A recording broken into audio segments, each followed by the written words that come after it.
Understanding the cause of your erectile dysfunction is so important for you to be able to pick the right treatment and the right solution to it, and this video is going to help you with that. My name's Luke, I'm the lead practitioner at Men's Room Shockwave, and we treat a lot of men with erectile dysfunction. And what I've noticed is that we offer everyone like a free call. They can come and chat to me before, and most men just have no idea what their symptoms actually mean in terms of what could be going on with them. No one's teaching us this stuff, you know, and your GP certainly doesn't seem to be helping with it. So in this video, I'm going to go through some typical symptoms, what likely type of erectile dysfunction kind of matches those symptoms, and then what the typical pathway is for getting a solution to that. And as always, if you find this stuff helpful, subscribe and like. It's really, really important to the channel. So firstly, if you're getting low libido, so you've got really low sex drive, and you've generally got low energy, and you've lost your morning erections specifically, then the most likely thing you've got is low testosterone. And your options for that are either to try and improve your testosterone naturally, like improve sleep and weight training, improve your diet, or maybe to have testosterone replacement therapy. But we would call this hormonal erectile dysfunction. Another typical form of ED would be that when you're on your own, like when you're masturbating, everything's absolutely fine. And in the morning, you know, your morning erection, everything looks fine. But then as soon as you get into a sexual situation with a partner, that's when everything stops working. That's more likely to be a psychogenic erectile dysfunction. Now, there are options, you know, like cognitive behavioral therapy, speaking to a therapist, hypnosis, stuff like that for these kind of things.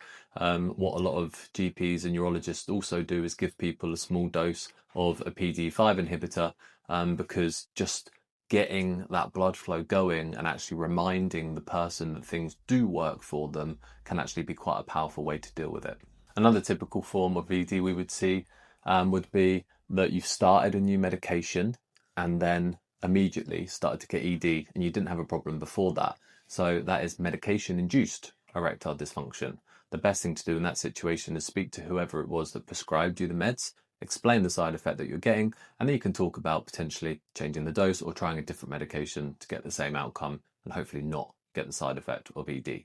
So another one that we would see with people here is tension, a feeling of tension around the pelvis, possibly pain on ejaculation, possibly some numbness in the penis area.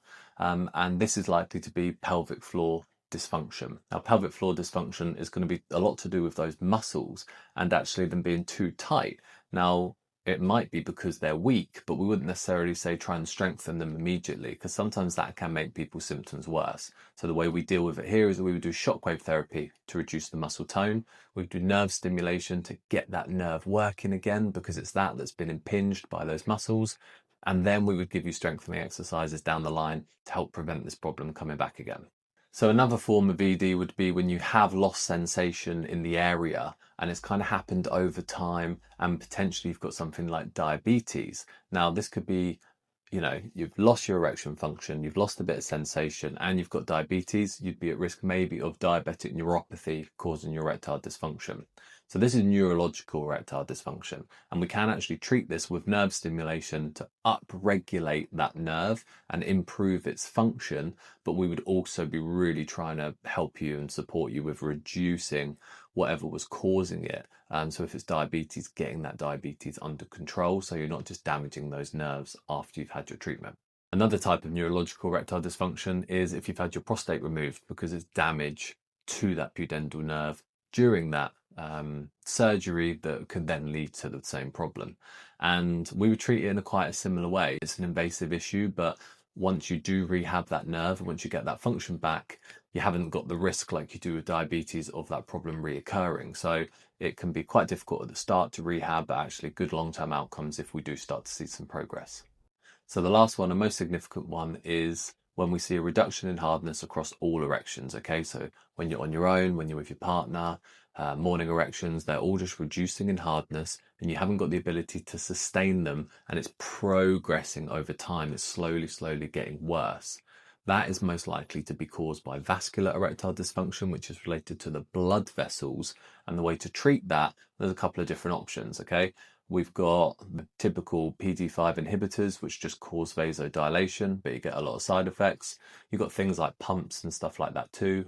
or you've got what we do, which is shockwave therapy. And shockwave therapy actually causes a healing response in the body, which we can localize to those blood vessels to improve their health, improve their function, therefore allowing them to work better, to get more blood to the area, and it can even start to encourage the body to grow brand new blood vessels, which can then really give you a good long-term outcome. So I hope that's helpful. If any of your symptoms kind of add up to one of those problems, then hopefully you can start to think about the best place to look to try and resolve it. If you've got anything neurological or vascular, pelvic floor dysfunction, anything like that, then we're your people to try and help. We work in the South London, Surrey area. We get people traveling from all over to work with us because we have great technology for this type of problem.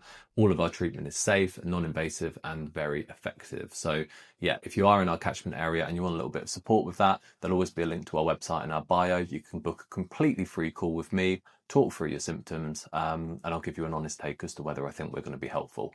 If not, you want more helpful stuff like this, remember to subscribe.